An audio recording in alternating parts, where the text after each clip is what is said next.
The only thing that Chelsea are winning at the moment is the transfer market. At the end of the day, the dopamine rushes I'm getting from a Fabrizio, here we go, or a dagger from Daniel Ornstein when a player is confirmed is the only moment of joy I am getting watching Chelsea and being a Chelsea supporter in these past two torrid seasons. I've had enough. I've had enough. Honestly, I'm like crashing when I'm watching 90 minutes. I'm getting a hit of dopamine when we get a confirmation, and then honestly over 90 minutes I'm getting stressed, I'm getting depressed. Chelsea are playing with my mental health at the moment, and guys, like, we need to sort out some sort of help plan because Chelsea are seriously putting me through it. But I just don't know where we go from here. I'm looking back at this game, and that's what I want to do in this video, is sort of reflect on this West Ham game.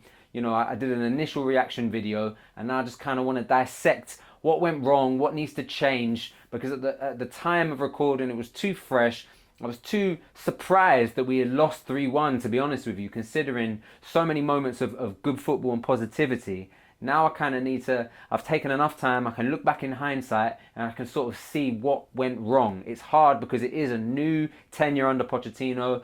There was a new style of play. We were doing things differently, but there were some problems that seem to have translated, or new problems, so to speak. So that's what I want to do in this video. But guys, before I get into that, if you can like this video, give it a huge thumbs up. It's a massive help. Subscribe to the channel if you haven't done so already, and leave a comment. Let me know what you think. I want to hear your thoughts on this matter. So if we look at this West Ham game and sort of the overall outline of what went wrong, I think it's pretty much safe to say that defensive complacencies cost us in this game. Now, some may argue that our attacking threat was impotent. We didn't create enough chances and score goals. That's especially the case in the second half. But I feel like defensively, we really didn't deal with West Ham's counter-attacks well. And Pochettino set up with a 3 at the back, which is, unlike Pochettino, he has his favoured 4-2-3-1 system. And it seemed as if he has sort of catered towards Thiago Silva in this case, because we know Thiago Silva likes to play in a back three. I'm seeing a lot of calls for us to sort of change this system, play 4 at the back, play the system that Pochettino usually implements, and go from there. But of course, we know Thiago Silva has been an absolute incredible servant at this club, and probably the best player overall. The 2-3 seasons he's been at Chelsea, he has been our best player. And to think that perhaps this system isn't working for him, Pochettino's initial system, you would want to cater around to him because he is such a big asset. He's such a boss. He honestly gives me such assurances when he's at the back.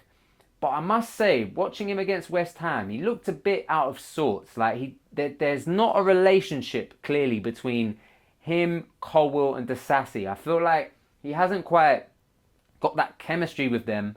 And there were a few moments, especially with Disasi and Colwill not being on the same page, who to go, who to cover, who to run back, who to chase the man. There's definitely some lack of organisation at the back. I'm not sure if that will be fixed by playing a back 4 and having a bit more of a defensive line, but and losing those wing backs that we do get with, you know, Chilwell and Gusto. But there definitely was some issues at the back in this game.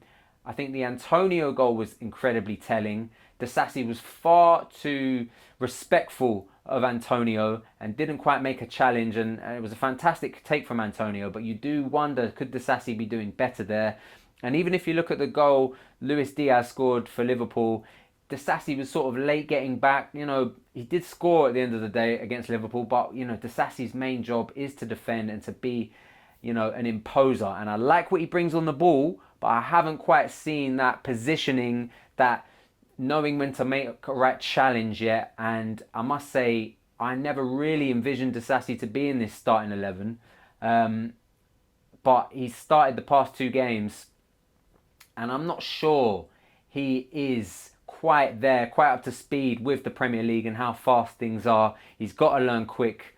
But Disasi, for the second goal, the first goal, I mean, we could definitely talk about Conor Gallagher. But at the end of the day, we've got to talk about our defensive setup from set pieces. It was man marking, and, you know, considering the height that we've got, with the likes of Disasi.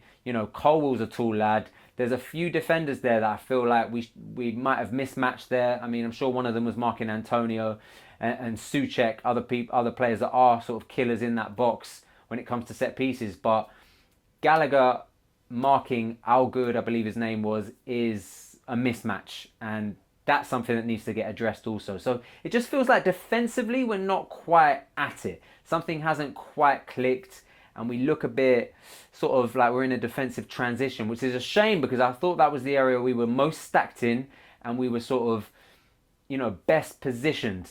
We conceded very few goals last season. Even though we finished abysmally, I felt like defensively we were solid. It's just the fact that our attack couldn't finish the job for us and constantly put our defence under so much pressure. But defensively we are quite astute. To concede 3 goals, I mean, we did get some drubbings last season. Defensively we're not at it. And that is not something, a characteristic you identify with a Chelsea team. Defensively we're normally sound. Thiago Silva has led the way, and considering the reinforcements we've got, Badiashile, Colwill, Wesley Fofana of course is injured. Now Disasi, there shouldn't be much reason that we should be so short or so inept in the defensive department.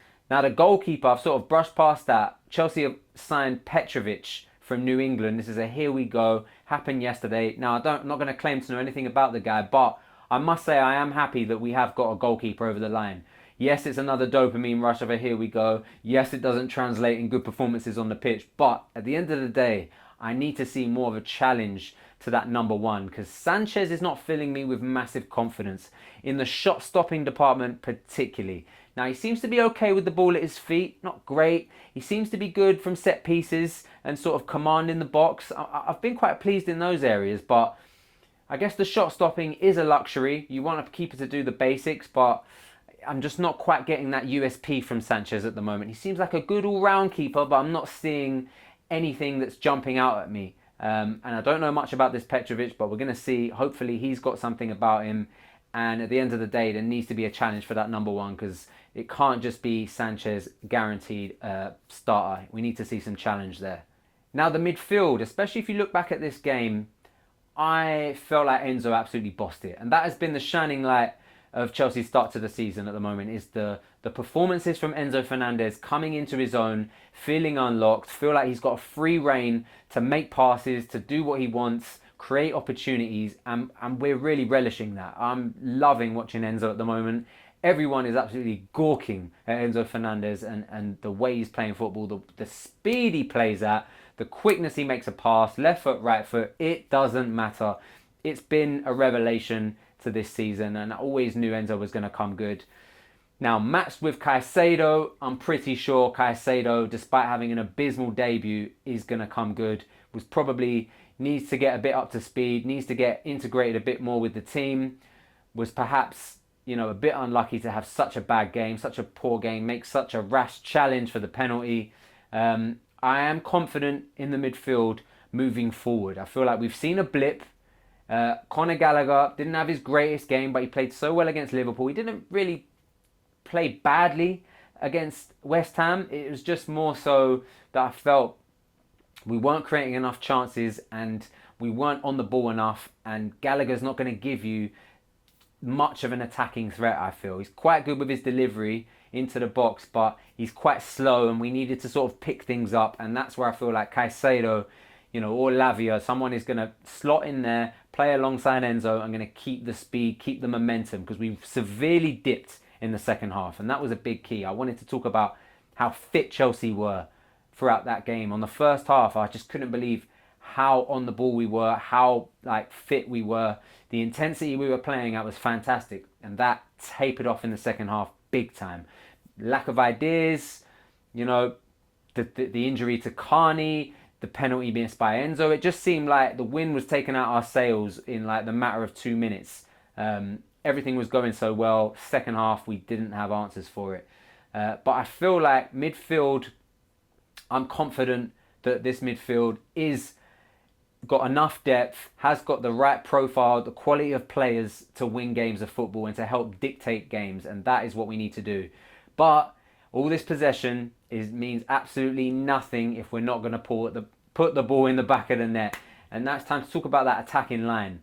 Nicholas Jackson, Raheem Sterling, and Carney Chukwuemeka. I thought they were fantastic, honestly. That first half was a breath of fresh air. We were balling, we were cooking, absolutely, we were doing our thing.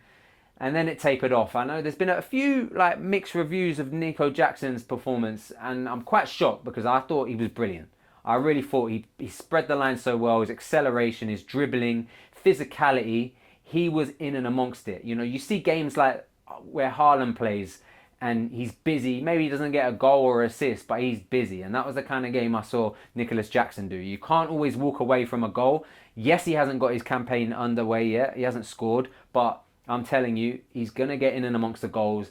And honestly, like even just what he's doing, helping, you know, his inside forwards, bringing them into play, linking up, is good enough for me, considering how shallow we've been in that department. We've had Kai Havertz, we've had, you know, absolutely a mess. Aubameyang, Lukaku, we've had players that have been so poor, not playing with any intensity. I'm not seeing that from Nico Jackson. Nico Jackson is on the ball. I'm very pleased with his performances so far. He's going to come good. He's going to score goals, hopefully against Luton on Friday. And I felt he played well against West Ham. Now, inside on the left, Carney was brilliant. I thought Chukwuemeka, he's occupying a big role. You know, again, I question the intent of his, how he was going to play, put his stamp on that game, and he did so. Honestly, within 10-15 minutes, it was the Carney show. He was making all kinds of runs. He linked up with Nicholas Jackson well. Them two had a lot of good like intertwining moments, little give and goes that were working so well. I love what I saw. It's such a shame that he's gone off injured. I don't know the extent of that injury yet. I haven't actually been updated on that. Hopefully it's not serious. It didn't look good. And that is a real shame, because this is the kind of youth that we've invested in. Fearless youth is what we need. We need fearless players that are going out over 90 minutes and just putting it on the line. They're not phased. They're just doing what comes natural to them. Instinctive footballers. Carney, to me, in that role, looks like he's one of those. And it was so good. It was such a breath of fresh air, considering the injury to Nkunku, that Carney could potentially be deployed in that area. And we had a threat. And he took his goal so well. It was an absolute banger of a goal. And honestly, I'm gutted he's injured. Now, he came off and Mudryk came on. Mykhailo Mudryk is getting absolutely pelleted at the moment with abuse. You know, I think he is sort of, a lot of people watched that game on Sunday and they saw Mudryk come on and they licked their lips and they wanted to see, you know, what kind of player he is. Because at the end of the day, it's a new season. You know, he's come on second half. Chelsea need to go ahead and win this game. And, you know, the weight was falling on Mudryk's shoulders a bit there to create opportunities, to create the same intensity that we had in that first half. And boy, did he disappoint. He seems to be always out of position. It doesn't seem like he wants the ball in the right areas. He doesn't really seem to know when to run behind or when to take players on. He makes a sideways pass when perhaps he should go for the jugular and try and beat his man. He just looks lost. He looks void of confidence. I said it on the reaction video. I don't know what is happening with Mudryk, but it is time to start calling a spade a spade. He is not playing well. I have not seen anything that warrants a start at this point. And at the moment, to me, he's just bad vibes. He's bad vibes when he comes on. He's got this arrogance. He's got this like quiet ear to him, and it's just not working because the performances are not there. I don't know, is he literally leaving the pitch and feeling like I gave it my all? Is he really fighting? He looks lost. It looks like you don't want to be there. And mate, you've signed a long old contract. I don't know what is going on, but this is a worrying situation, because this was supposed to be someone that we were sort of building our future around, and he doesn't seem to have it. I don't know. There could be a change in fortunes. Pochettino, I am hoping, got in his ear heavy after this game and made sure that these kind of performances are not good enough. He just doesn't seem to be able to take tactics well. He comes on and he's just, honestly, he's a ghost. We don't need any ghosts. We need players. We need to make that extra man count. West Ham went down to 10 men, but we had Mudryk the ghost on.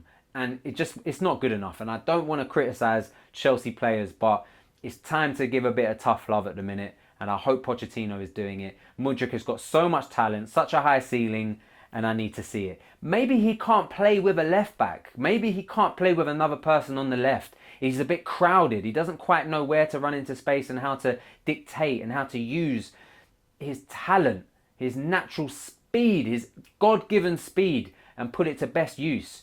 He doesn't seem to know how to do it, and it is baffling, but I don't know. Do we cater a system to Mudryk? Do we not? Do we play Mudryk as a wing-back? At this point, maybe I want to see him as a wing-back. I'm sure he's not defensively very good, but if he's given more space to run, maybe he's going to be more of an attacking threat than Chilwell. I don't really know how Mudryk fits into this team. I really don't. He can't seem to play the inside forward role, and it's bitterly disappointing. Raheem Sterling was our best player on the pitch. I've not seen a Raheem Sterling performance like that in a Chelsea shirt. I'll say it again. He was fantastic. He was so direct. And I'm telling you, Raheem Sterling is a man that proves me wrong time and time again. He has some bad games. He has some average performances. And then he comes in and he absolutely lights it up. What I love about Raheem Sterling, he honestly is a true professional. He gives it 110. He's not phased. Things don't come off for him sometimes. Sometimes you wish he made a better decision, but he tries. He's a grafter. And considering, he's getting on potentially past his peak, he hasn't lost a yard of pace. This guy is electric. And I'm really pleased with that performance from Raheem Sterling. And I think, you know what? Amongst these young talents, we probably need a bit of a vet in there. We probably need, even though he occupies a position that I perhaps like to see Madueke play in a bit more, I must say, I do like what Sterling gives you. We need that experience at the moment. We need that character, and I hope he is being vocal to other players. And he leads by example, but I hope he is being vocal and sort of telling other players, this is the standard you need to be playing at. This is the bar. And I hope there are more performances like that from Raheem this year. Because on his day, honestly, he's unplayable and he's brilliant. And that is what Chelsea bought. And this could be a big season for Raheem. A lot of things could be, we could be counting on Raheem Sterling a few times this year. And I hope that he finds a rich run of form and he can help us get us out of this mud.